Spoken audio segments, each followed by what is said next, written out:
We're going to start off today here with some nice light orange. See that right there? Got it mixed up a little red in it. Red, yellow, and white is all this is. And a nice clean brush. Nothing has residue from the last painting because I want this very, very bright. There we go.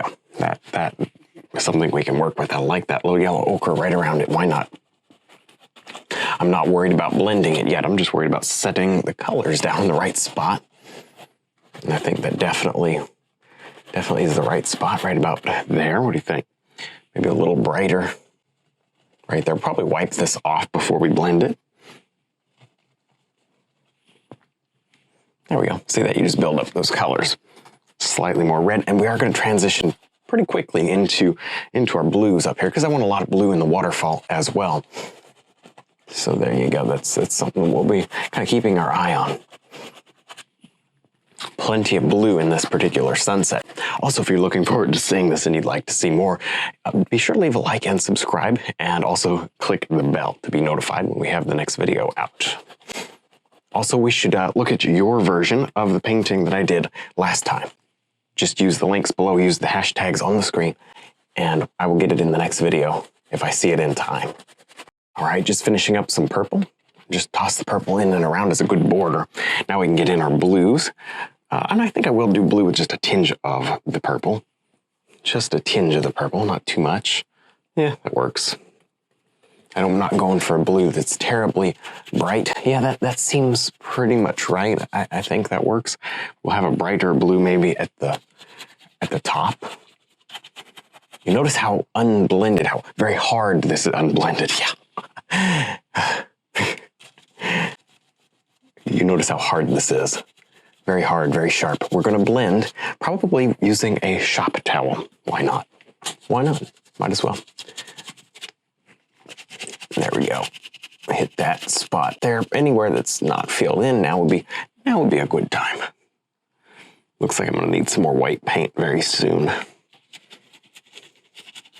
Now, when you're doing sunsets, one of the biggest tips that I can give you is don't overmix your colors. And that's partly why I'm doing it this way. Don't overmix them. So much of the times those sunsets can look so just one color, kind of flat, everything blended together. Have variety in there. Have variety of shape and of color. So look, I can go back into my red, hit another little red bit here and there. See that? Variety is good in a sunset. I think it's more interesting. Each little hole does not have to be covered also. All right, that, to me, the color is good. So I've got a shop towel, and I'm just gonna kind of fold it up somewhat neatly, and then I like to curve it. See this? See that curve? That is it's good for blending. So I'm gonna start here where my sun is going to be. And this is my land. By the way, did I mention that I have a basic sketch on the canvas? I have a basic sketch on the canvas. I chose kind of a golden color to match some of the colors, but our waterfall is not going to be yellow. It may have a little yellow highlight, but it's actually going to be mostly blue and purple. That's why we have so much blue and purple up in the sky. If you don't have it in the sky, you can't have it in the water. Back when I was first learning to paint, I would do a bright golden sunset, something really pretty, and I would put a blue lake in it because I didn't know any better. And it looks really silly because that cannot happen. It cannot happen. So there you go. That looks pretty good, doesn't it? Starting in the brightest area, working out. Try not to drag that shop towel in, if you don't mind, or the dirty shop towel back into the middle. If you don't mind getting dirty fingers, speaking of dirty, you can flip it around and keep using it. Now, once I get out here to the purple and the red, I don't go back into the yellow because I'll create green. We don't want green. So give that a quick blend. Hey, you could do this with a brush, but you don't have to. The shop towel works. Is it perfect? No, that's pretty good. It removes a lot of the paint. And then what you can do is you can come back with a brush if you need to, but I'm going to hit it once more with a shop towel and see what we get.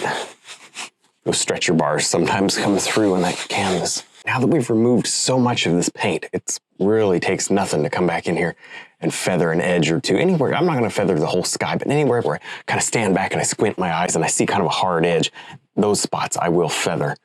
Again, not everywhere, just here and there. And to tell you the truth, I was planning to paint clouds today. I think I've already painted them. I see little clouds in here without having to do anything. So why not just roll with it? You know, you don't have to do everything that you wanted to do. You can leave things out when you don't need them. I don't need them. I see clouds already. They're so pretty. Those little blue things that work their way down into the red.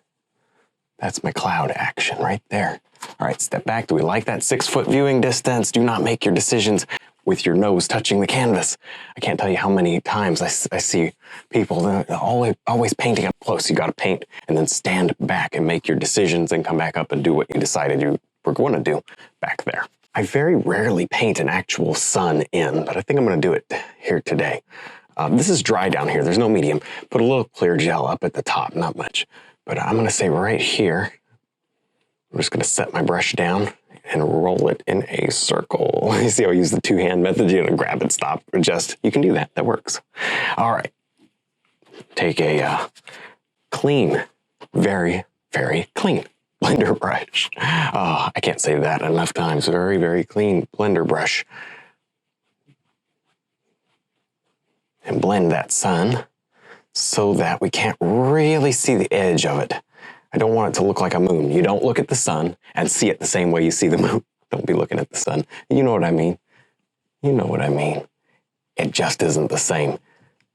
We need to have that look of, oh, we can barely stare at it because it's so bright, that fuzziness, that blurry blending action, yet still round. See that? You could still kind of see that shape I started with, but not much. Most of it has been feathered away. Oh, that's perfect. I'm going to add in some trees here. Of course, they get lighter as they go toward the sun and darker as they come away from it, and that's so important.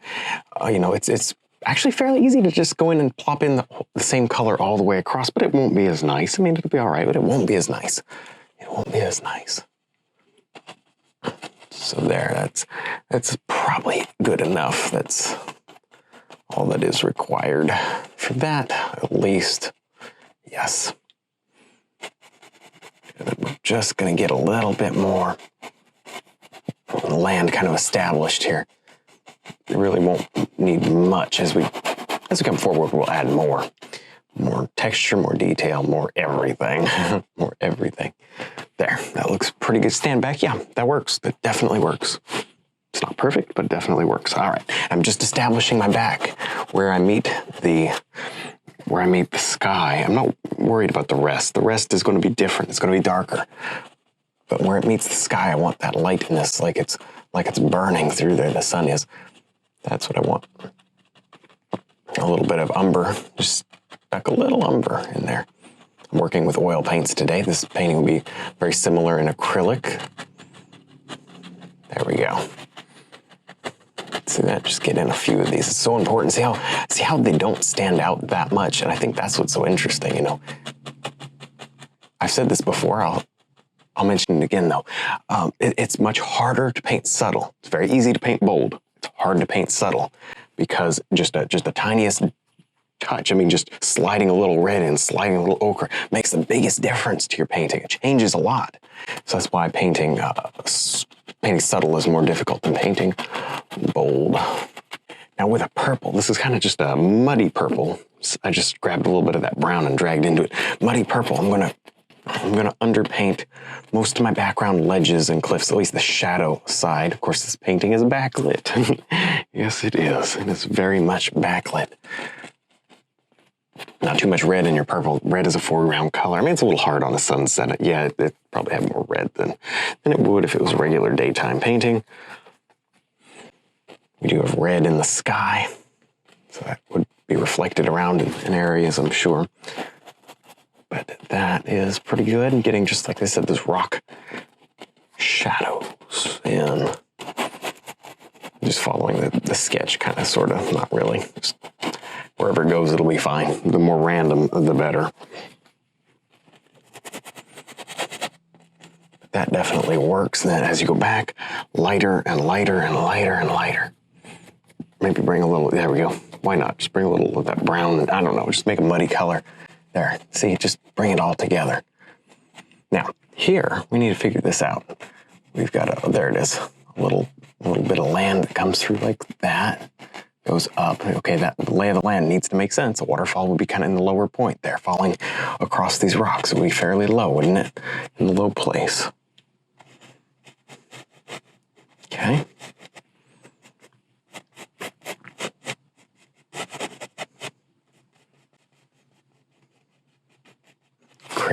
Just creating some basic things here, basic shapes and whatnot. That works. Get some more of that color, just outlining things with color, just working with what I have here.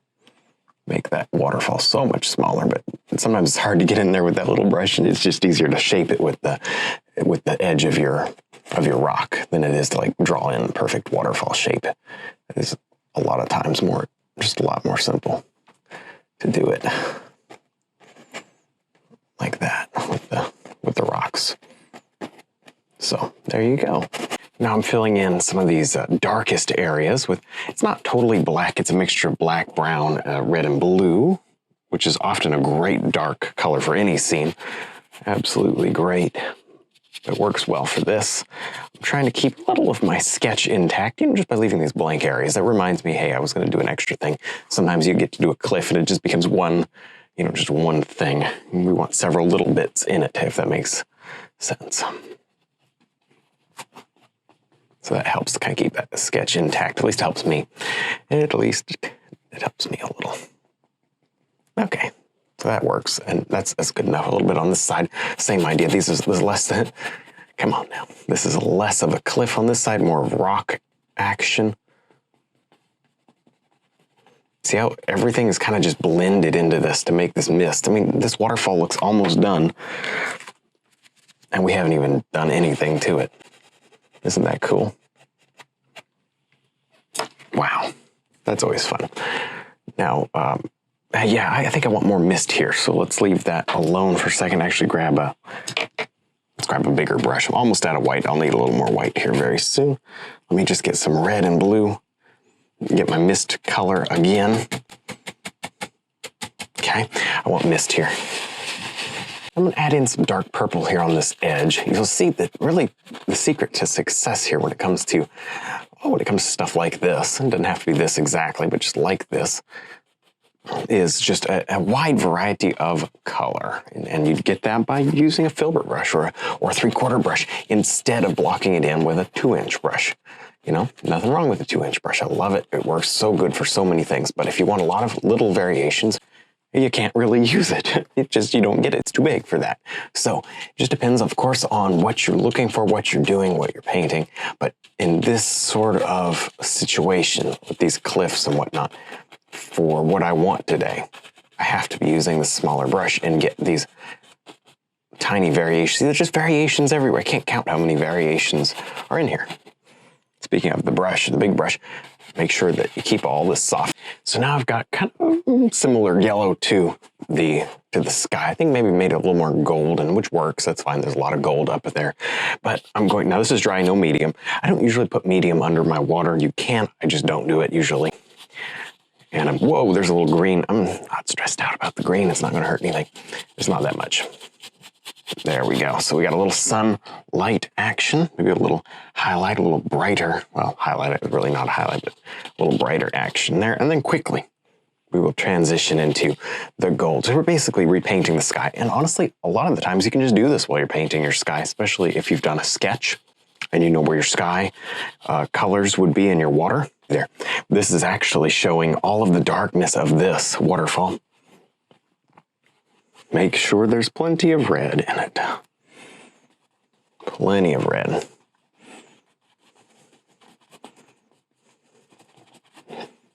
There, I like that.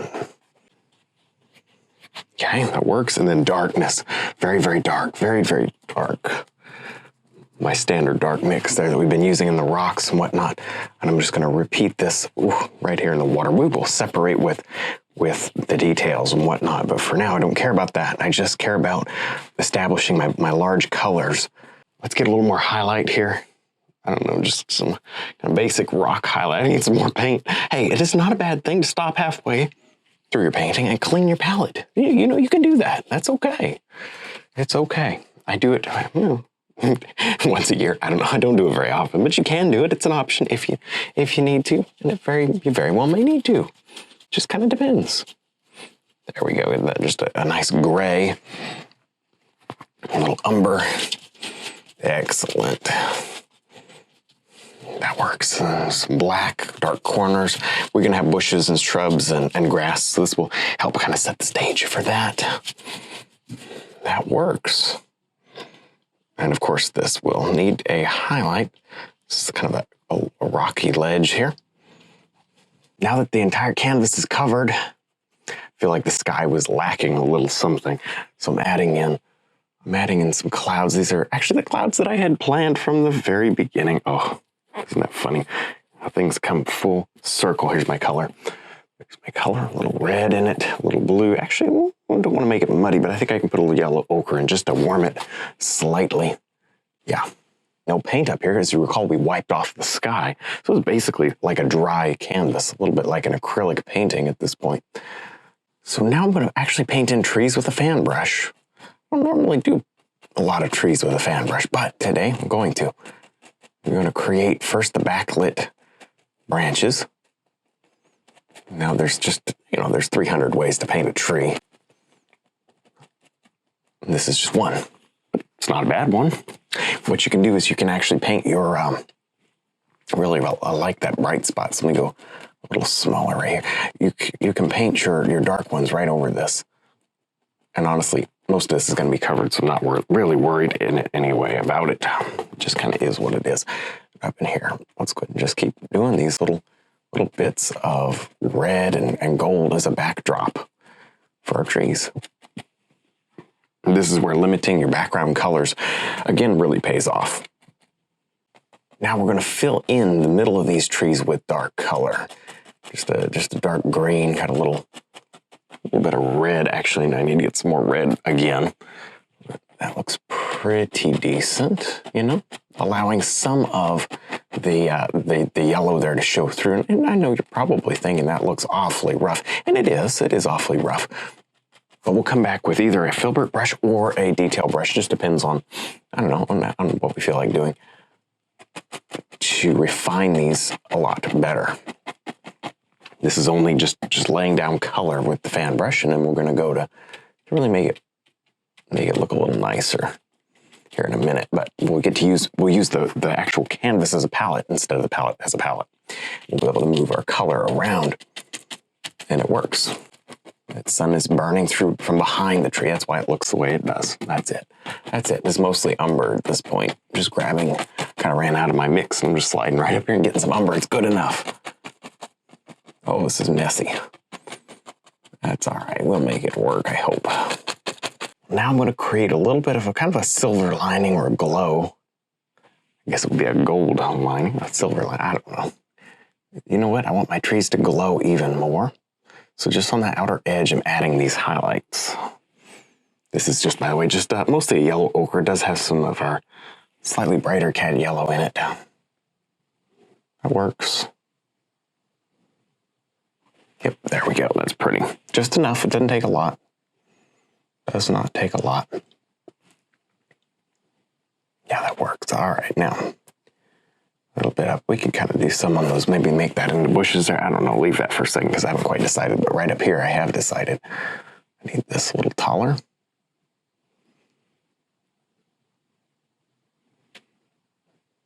Maybe this one a little more sparse. I don't know. I just got to change it. I have to change this painting. You don't want all the trees the same, if you know what I mean. Now I'm going to use the 3/4 brush and tap, which is a little bit of a weird method for the 3/4 brush. Not usually a brush you tap with like this, but that's the way I'm going to do it. It's a soft brush, very soft brush, so it layers nicely. I can get all of these beautiful yellows and orange tones right over top of my kind of brown and purple tones without any kind of mixing issues. So I do like that a lot. So anyway, we'll just keep building this up with layers. It doesn't take that much. It really doesn't take that much. Just make sure you're changing things, as you go. You don't want it to all be the same. So we're gonna create a little bit more interest down here. This is just so misty. I haven't really gotten around to doing much with it, but see, I've got a dark purple, and actually you can see I've been putting that dark purple over here as well. Just good stuff, you know. We need more dark. So I'm gonna create some of the shoreline here. Create some of these rocks, some of the mist here that floats in and around. I'll leave some of it, but not all of it. Okay. Yeah, look at that. You know, just a few brush strokes, you can make quite a bit of change. That works. Of course, should you ever kind of overdo it, just get in there with your blender brush, put some mist back in. It'll float right over, no big deal. But I do like these darker rocks here to kind of represent just extra stuff happening, a little higher contrast, a little prettier that way. You know, it always looks good until you go to add more stuff and then it's like, oh, this is too low contrast. You know what I mean? It always looks good until you put something else around it. Well, there's not much paint there. Look at that. Create some of these stones here in the water. Yep, that totally works. This 3/4 brush is getting a lot of mileage today, isn't it? A lot of mileage. That's excellent. We'll pick out some of these with highlight, but not terribly bright, probably. Not so bright that it would be distracting. There's some of that, the shore here as well. So now I'm going to create just a little more highlight on the grass area. A little more on the grass. Take some of our yellows and whatnot. Oh, that works. Oh, it's sparkling. Oh, I love that. Did you see the last video where we did highlights in acrylic? Same idea, except for you don't have to do so many layers. Because what you see is what you get when it comes to oil. There we go. You know, you can put it on the fan brush and work it with a different brush. You know, it's in my hand. I'm going to put it on, even though that's sharper than I want it to be right there. So you get the idea. Oh, yes.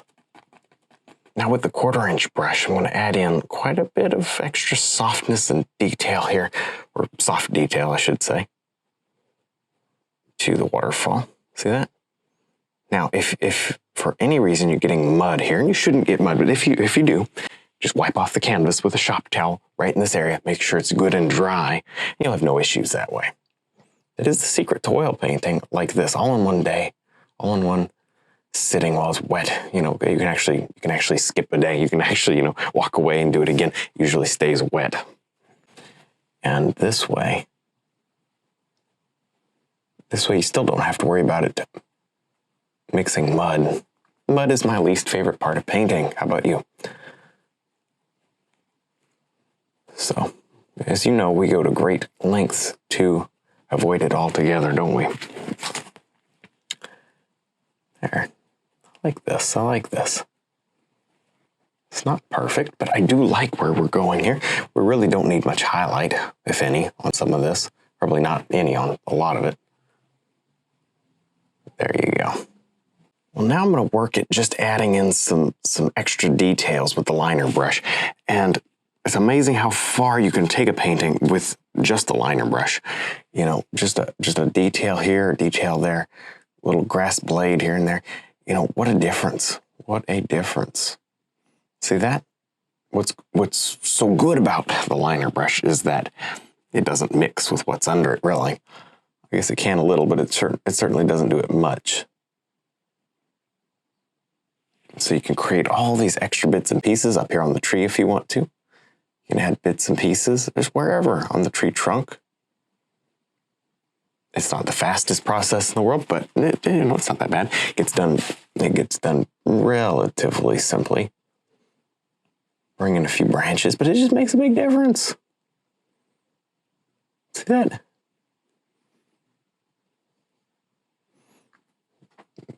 Little extra stuff on these trees. You can just do as much extra stuff as you want. You don't have to do too much. You can do a whole lot. It's whatever you feel like doing. There's no set rule for liner brush work. But see, I'm just dabbing it. I'm not using it like a liner brush. I'm just touching it to get these. I already did some just dabbing up here. See that? Just to get little bright spots. A little easier than using something like a detail brush. Well, the detail brush would probably be just fine. This is a little easier because the paint is so thin it comes right off the brush. without any issues at all. Now I'd like to add just a few touches, final touches here to these. I just spend a minute here in the foreground, nothing special. It's all so similar. You know, the background is so similar to the foreground with the techniques. It's very similar. But as I'm using a liner brush, it's just to dot on. You could do this with any other brush in your toolbox, really any other brush, but just liner brush is in my hand, so there you go. Highlight these little bushes. I actually planned to do these bushes the whole time, and I kind of forgot about them. And then I remembered them, so here they are. Isn't that great? Yes, there we go. Okay, that works, that works, that works. What do you think? Right up in here, get a few. Just not too many. Stand back, you know. Especially this dark black, I thinned it down, you know, so it would stick with the liner brush. And so it's very shiny, very, very shiny compared to what we normally do. We absorb all that oil. It's really not shiny. It's basically dry. But so what I mean to say is make sure when you're painting with a liner brush, you get over and you can look and see, because you see the light reflection, I can't see very well. Make sure you get your head over there and look. And I know that sounds weird, but at home, it'll be the same way for you. You're going to have a shine on your canvas somewhere. Move your head so you can see it. Move your canvas, tilt it, because you need to be able to see what you're doing. Well, that wraps up this waterfall painting. I really enjoyed working with all those beautiful gold colors. I think it really makes the painting pop. Don't forget to check out our website, DVDs, and brush line. Thanks for watching.